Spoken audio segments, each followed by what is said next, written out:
come with me to get my 4 fibroids removed. Today I'm taking you guys along on a very special journey, a very personal journey. I'm going to get my fibroids removed via a robotic-assisted laparoscopic myomectomy. That's quite the mouthful. Getting it done today at 2:15. It's about 9:30 right now, and I'll be heading out soon to the hospital. I'm going to be getting the surgery done at Johns Hopkins in Baltimore, which is about an hour away. And I'm really sharing this journey with you guys to raise awareness and just share my experience, because fibroids is a very common issue that many Black women face, and this procedure I think is going to become more and more popular as women start to deal with these issues. I've had fibroids at least since I was in college. I knew about them. I've had people come up to me in the mall and touch my stomach and ask, oh, how far along are you? Are you pregnant? Things like that. And I'm just like, no, I'm not pregnant. And I never was really big in my life, but my stomach always poked out. Like, my stomach always poked out. I never had a flat stomach. Even if I was exercising, running, being super active, my stomach was never flat, and it's been a huge insecurity of mine since my youth. I remember in college, you know, when I'm taking pictures, my friends always telling me to suck my stomach in, and I'm sucking it in and it's nothing is happening. And that's because I have these fibroids in here. So my biggest fibroid is about 11 centimeters. It seems to be growing 1 centimeter every year at this point. And I think the max size that it can get to for them to be able to do a laparoscopic myomectomy is 15 centimeters. It's not my only one, it's just the largest one. And for context, 11 centimeters is like the size of a large grapefruit, which is also about the size of my uterus itself. I don't think I have terrible symptoms. Like, my bladder does feel full often, even though I don't have a lot to express. I just think it's time.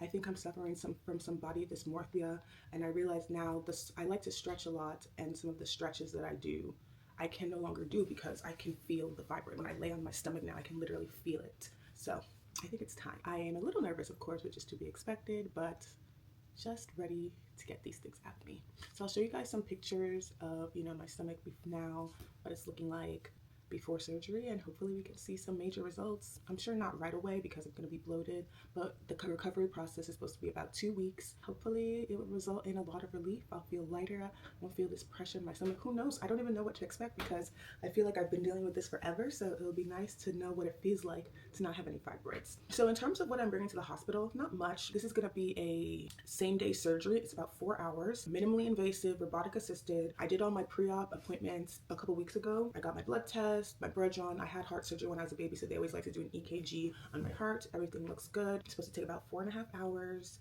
They're gonna make 2 incisions on the left side of my belly button, on the right side of my belly button, and in my belly button. That's gonna be the biggest incision apparently. And since it's, you know, inside, they're gonna actually cut out the fibroid and pull it out through my belly button. They're not gonna open me up like C-section style. But unfortunately, that means that when I have a child, or when I do decide to get pregnant and have a baby, I will have to have a C-section just to be safe, because they said any type of scarring to the uterus, you know, you just want to be safe and have a C-section so that there's no like rupture or any issues when you are giving birth. So that is one thing that I have to do, but that's okay. I don't mind this. I don't mind having a C-section. So this is not my first surgery. I've already had heart surgery when I was 3 months. I had my appendix taken out when I was 3. I've had a couple rounds of lipo, so I am not really that nervous. You know, anesthesia, you know, you're talking and all of a sudden you're out and then you're awake, so it's like no time has passed even though 4 hours have passed. So for me, I'm gonna be out.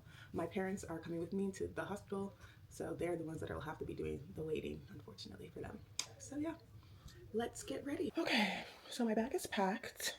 I think I don't really know what more to bring. I brought some lotion. They say your lips are going to be chapped, so I bought some lip gloss. Wearing an easy dress for slip-on, slip-off purposes. My sister's going to pick up some items for me like Colax, Miralax, some throat lozenges because I'm going to be intubated and apparently your throat gets sore. Some pads because you can't use tampons for like your first period, just to make sure that nothing is in that canal. They are going to actually replace my IUD while I'm there, so that's pretty cool. And the hospital is about 1 hour away.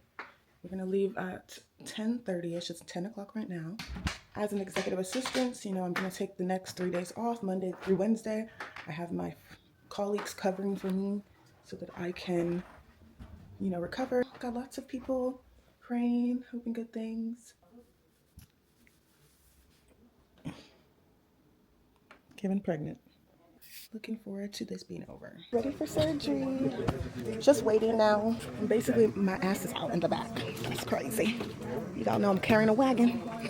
Day 2 post-op. from my laparoscopic myomectomy. You know, I arrived at the hospital around 12:30, 30 minutes late actually, because I mixed up the address, but no problem. Once I got there, it was about 10 minutes before they took me back to get prepped for surgery. The nurse introduced herself to me. She gave me these like antibacterial wipes to wipe down my whole body, and then I had to I take all my clothes off and wear the medical gown. Then, you know, different people from the team, from Dr. Simpton's team, came in to introduce themselves to me and just answer any questions I may have. Everybody was very kind and very professional and assured me that I was in great hands. So I had a nurse come in, they drew my blood, did a urine sample to make sure I wasn't pregnant. They gave me a heparin patch on the back of my neck because they said that anesthesia can oftentimes cause nausea. I think they gave me like Tylenol and something to make me a little drowsy in preparation for the anesthesia. The anesthesiologist came in, did some consent with me, answered any questions I may have. They took me back to the surgery about around 3 o'clock. The plan was to take out 2 of the large fibroids and take out my old IUD and insert a new IUD. And they estimated that the surgery would take about 3 to 4 hours. So while I was waiting before they took me back, they gave me this like plastic blanket thing, and they were like pumping in hot air because they're like, the operating room is very cold and it's better if the patient is warm before surgery because it like improves healing or whatever. The PA, I guess, navigated my bed to the operating table, and I had to shift from the main bed to like the operating table bed, which is very narrow. They strapped my legs in, they strapped my arms. They put another IV in my hand. I already had one in this hand. They put another IV in this hand. They put like pulse oximeters to monitor my pulse on my fingers. And then they gave me oxygen to start breathing. I took like 5 deep breaths. And it was really cold in the operating room, so they like covered me with blankets and everything. And then the anesthesiologist came and put the anesthesia in the IV on this hand, and he said, okay, that I should count to down backwards from 100. So I was counting like 100, 99, 98, 97, and by the time I got to 93, that's saw everything was black. So then the next thing I know, I'm waking up in the recovery room, and I was just like, I was so like out of it, but I was in so much pain that I was like, I'm in pain, like give me more medicine. And they quickly gave me more, and I think I fell back asleep. That was like around 8:30. And so then by 9, I woke up again, and my mom came and told me, my mom was in the recovery room by then, and she was like, you know, they actually had to take out 6 fibroids. The largest one was about 10, 11 centimeters, and it was calcified, and it weighed 1 pound. And the surgery took longer than expected because, you know, they were trying to remove my IUD, but they couldn't. The string of the IUD was wrapped around the fibroid, so they had to get like an ultrasound machine to find out where the string was, and then they actually had to insert it vaginally versus through the surgical site. So that took like an additional hour. So I was in surgery from like 3 to 8. When I woke up for good at 9, they made me go to the bathroom first. It took me a while to actually start to pee. I was like on the toilet. I felt it, but I just couldn't. But then I eventually peed, and then they told me to like walk back and forth, and I was able to walk. And so then they're like, okay, they gave me 1 more bag of IV fluid. Just had to wait for that bag of fluid to finish, and then, you know, my mom and the nurses helped me get dressed, and my mom drove me home. I think when I got home, I tried to eat some soup, but I think I had like 1 small potato and like 2 tiny carrots, and I was like, bedtime. They put a binder on me. I still have this binder on my stomach right now to hold everything together. So today it's about 36 hours post-surgery, so I think I'm able to take a shower today. I'll see what the scars look like. I think they used glue for the stitches on my stomach. In terms of pain, I have Tylenol, basically acetaminophen, ibuprofen, and Oxy. I've only taken the Oxy once. I think that was on my first day, like at 6 a.m. on Tuesday morning. I've just been alternating ibuprofen, acetaminophen, and I took some Miralax to, like, you know, a stool relaxer, and I just took some Gas-X because I'm feeling a bit gassy today. Overall, the pain has been between a 3 and a 5. Even with the meds, it's kind of, I don't really feel like the meds are doing much. Sometimes the gas is a lot. That's pretty painful. The doctor mentioned that I might feel the gas in my shoulders. Luckily, I haven't had that experience. It's mostly in my stomach area. It's kind of hard to stand up straight because, you know, there's a lot of, this is where all the surgery happens. So it's like I want to like stoop over, but my mom says I should try to stand straight as much as I can because, I don't want my back to start hurting because I'm in this position. I did have a good appetite yesterday. I had 3 meals: eggs, rice and stew, and like a steak and salad, and a lot of crackers. So my appetite is fine. I took a lot of naps yesterday, just sitting on the couch, taking naps, walking around, taking naps. So I assume today will be like that as well, but I feel a little bit better than yesterday. I made my bed today. I'm walking around, able to sit on the toilet and stuff like that. In terms of the 6 fibroids, they said my uterus was the size of someone who was like 16 weeks pregnant. So I'm so happy that those 6 fibroids are out, and hopefully my uterus will go down to the size of someone who is not pregnant at all, because I was never pregnant.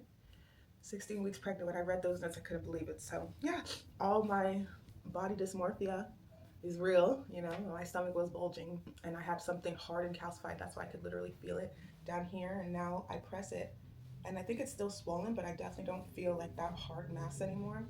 So I'm really excited to see what the results of my stomach will look like once I'm fully healed, and hopefully I'll be able to lose weight faster now that I don't have these 6 fibroids in me. I have a little bit of bleeding, but just very light bleeding, nothing crazy, like very light, but still there. I'm supposed to get my period tomorrow, so I'm curious to see how that's going to change with my new IUD plus the surgery, if my cycle is still going to be normal or not. So we'll see. I took yesterday and today and Monday off work, so I'm supposed to go back to work tomorrow. I work from home. I'm just going to my office over there, but it should be okay. I'll probably have to take more breaks than I would like tomorrow, but luckily, since we're in December and it's holiday season, things are kind of winding down, so I don't anticipate too much work. Overall, the experience was pretty good. Everybody in the staff is very nice, but you definitely need support. I'm happy my mom is here. My brother and sister are here to help me. Just went on a 1-mile walk, 5 days post-op from laparoscopic myomectomy. I had lofty goals for myself today because the last 2-3 days I haven't taken any meds. Not to say I'm not in any pain. There's definitely still pain, especially around the incision sites. It's still painful, and like they itch a little bit as it's healing. Things around my belly very sensitive. I've been in the house since I got back home from Monday. Today's Saturday, and I was like thinking I was gonna have this whole solo day out. I saw this video on TikTok and I was like, I'm gonna have this wonderful day out. But even putting on all my clothes and stepping out the door, I was already feeling like, woo, a little tired. So I'm just like, let me just stay close to home, walk around the circle. I have a nice little circle. We're just right outside the door. So I did like 6 laps, and I was feeling it, like my back was hurting because with the abdominal surgery, surgery in your stomach uterus, you have to go through the abdominal wall, and like I've been wanting to, you want to crouch like this, so that really hurts your back. So my mom, when she was here, she's been telling me to like stand straight, and of course that feels like I'm stretching the incisions. But it's just, so my back was definitely hurting a lot more than I expected while I was walking. Even now I feel like, woo, I'm gonna stay home for the rest of the day. I'm definitely not fully recovered. I was really hoping to go to New York for my company's holiday party. I already canceled, but like this really reassured me that I think I'm not even a week out. I need to relax. Like I'm not Superwoman. I don't have anything to prove to anybody. I mean, I'm just trying to prove it to myself because my birthday's in a month and I really wanted to be in some good shape, in the best shape. But I have all of 35 to achieve my Project 35 goals. I am happy that I think it definitely looks like my stomach has gone down a little bit. So honestly, that is really what I wanted. Was my main reason for doing the surgery, aside from like the bladder issues. It was like my body dysmorphia. I'm like, my stomach is bulging. Like, you guys, everyone's saying I look good, but I'm like, my stomach is bulging. And getting the note summary of the surgery from the doctor that noted that my uterus was the size of a 16-week pregnancy, 4 months. I was out here walking around like I was 4 months pregnant for how long? Like, it's worth it just for that alone. And it's just 5 days out. I know it's just gonna get flatter and flatter from here. And the fact that I can't feel this hard ball, I always used to feel a hard ball like right here. That was the fibroid that was calcified and weighed a pound. Like, I can't wait to feel the benefits of having these fibroids out. So that was a challenge, not gonna lie. It took me about 25 to 25 minutes to walk 1 mile when it usually takes me about 16. I'm definitely moving slow, but they said 2-week recovery. I'm only on a week. Just gotta take it easy. I was like gonna cook, but maybe I should relax. I'm not Superwoman, and I don't know what I want to eat, so I'm gonna think about that right now and just chill at home for the rest of the day.